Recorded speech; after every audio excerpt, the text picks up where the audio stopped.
Selamu alaikum. Po takojmë sërish me një histori tjetër, me historinë e profetit Ibrahim a.s. Një natë të qetë në qiellin me yje. Në një natë të qetë, një djalosh i mençur shikonte qiellin plot me yje dhe që ndriçonin si drita të vogla magjike. Ai nuk mund të hiqte sytë nga bukuria e tyre. Ishte e mahnitshme sa të shumë që ishin. Por ai mendoi me vete: kush i ka vendosur këtë yje këtu? Kush ndriçon këtë botë? Ai nuk mund të pranonte që njerëzit e tij adhuronin statuja të bëra prej guri dhe druri. Këta idhuj nuk mund të flisnin, nuk mund të lëviznin dhe nuk mund të ndihmonin askënd. Djaloshi mendoi: si mund të jenë këto zotat tanë? A nuk duhet të adhurojmë vetëm atë që ka krijuar yjet, hënën, diellin dhe të gjithë botën? Ky djalosh ishte Ibrahimi a.s.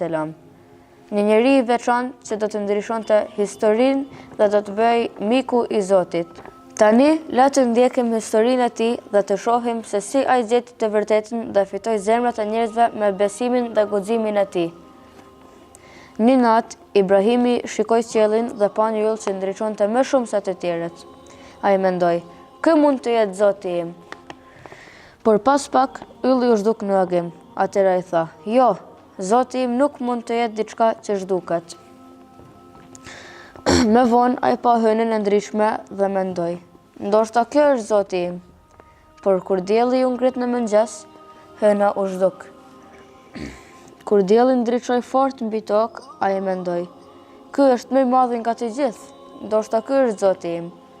Por kur erdhi mbrëmja edhe dielli perëndoi, atëherë Ibrahimi e kuptoi të vërtetën dhe tha: jo, unë nuk do të adhuroj asgjë që zhduket. Zoti im është ai që ka krijuar yjet, hënën, diellin dhe të gjithë botën. Ai është një dhe vetëm atë do të adhuroj. Në qytetin e tij, njerëzit adhuronin shumë idhuj të bërë prej guri dhe druri. Ata i luteshin, i faleshin dhe u kërkonin ndihmë.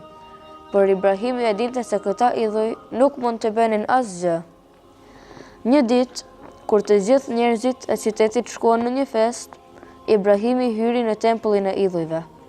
Ai mori një sepat dhe e theu të gjithë idhujt përveç më të madhit. Pastaj i ia vendosi sepatën në dorë idhullit më të madh. Kur njerëzit u kthyen, ata u habitën dhe thanë: kush i theu idhujt tanë?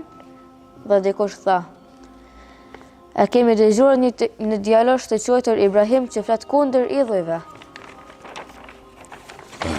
Ata sollën me njëherë Ibrahimin dhe e pyetën: a ti i theve idhujt tanë?